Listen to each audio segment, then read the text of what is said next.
I was here like already for about 4 years, and when I traveled back to Slovakia, I suddenly realized that I feel a bit like a tourist there, even though it's my home. Yeah. Well, to be honest, I think already from the first year, this kind of disconnection started. Um, but I find that personally, like I don't get homesick or anything. You know, when you're gonna go home, you really romanticize the feeling of like going home, being at home, and seeing all your old friends, your family, like having nice home cooked dinners and that kind of thing. And then I go home and I'm like, it's not as good as I kind of imagined. Maybe this is not for me. Maybe I should go back to Bulgaria. But then there was always this thought of how am I going to fit in again?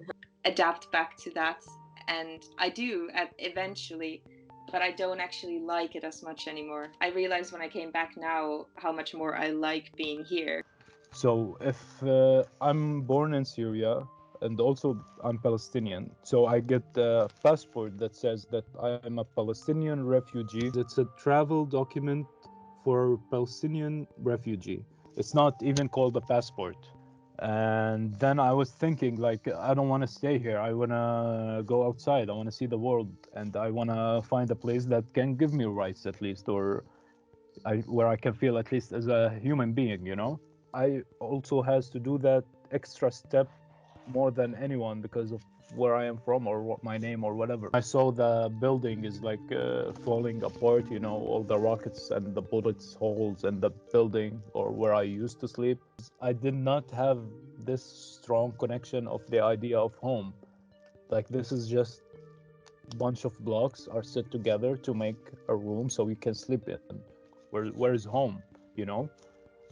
And where is home? It's been a very difficult question for me since I don't know 20 years probably since I was a kid. It's a feeling that this is the place I belong to and I want to go back there one day, or at least just have the idea of having a bubble that is called home where I can just go there and you know home, this is home, like oh, very safe environment, very safe area. The people around me, there was just so many different people around me, and with like just yeah, so many different backgrounds and like also like sexualities, and I always felt super comfortable here. About home, I guess it's um, again like a sense of comfort and feeling safe in like your surroundings and you know, around people you're comfortable with and who love you and you love them. I think that's all.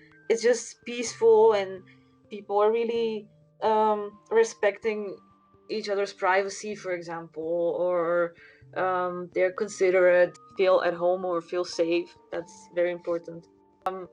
The moment you are already with somebody else, you start sharing a lot of moments together that help for building that feeling. And I think then it becomes a bit more this communal feeling. Belonging and being important and part of something is also quite important to me. Just, you know, feeling like you're adding something as well.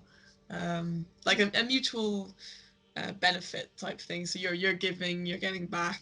Not everyone might be completely okay with it. Then it did kind of positively impact me in the sense that like, okay, you can't like always please everyone. Being pushed into this kind of like this mold when I go back to Finland, like pushed into this kind of like this box of like how I used to be, a lot about how other people were. Whereas in here, I'm like more my own person. I'm just comfortable where I feel connected to the people around me. And I didn't have this privilege to go home. I have a concept that wherever you go in the world, you will find a Palestinian somewhere. We are a lot, but not a lot in one place. I try to find them, for example, here in the Netherlands, I already met like 4 or 5 Palestinian people. You know? It's just a land, you know? But we all have this connection to that place. Physically, I do not have it. Physically, I do not have a home. Said home became something in my heart, not something in my physical surrounding as a place. So when I want to go visit home, I think of home. My grandma is the most, uh, probably the only thing that I still have connection with Palestine with. She described to me how an orange is in Palestine, for example. Like if you peel an orange, you can just smell it. Like she described it beautifully. It's just an orange, but it's still a Palestinian orange and described beautifully. So it leaves this meaningful thing of an orange, a very small thing, leaves a space in you that connects you to the to home, what we try to call home. Yeah, well, it's actually the kind of like, well, I know we're not next to the ocean, but kind of like the canals leading up to like the ocean. My city in Finland, it's kind of like on an island, so it's like next to the ocean. So when I do kind of just want some time for myself, I walk all the way there and then I just kind of stand there because the water is there.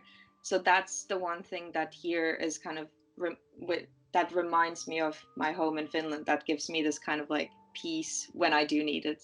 The river Danube that Mm-hmm. goes like from Germany and then through Austria and Slovakia. Also, when I fly back home, it's like the moment I can see the silhouette of the river Yeah. because you can already start to see it like quite early, then I know, oh, I'm going home.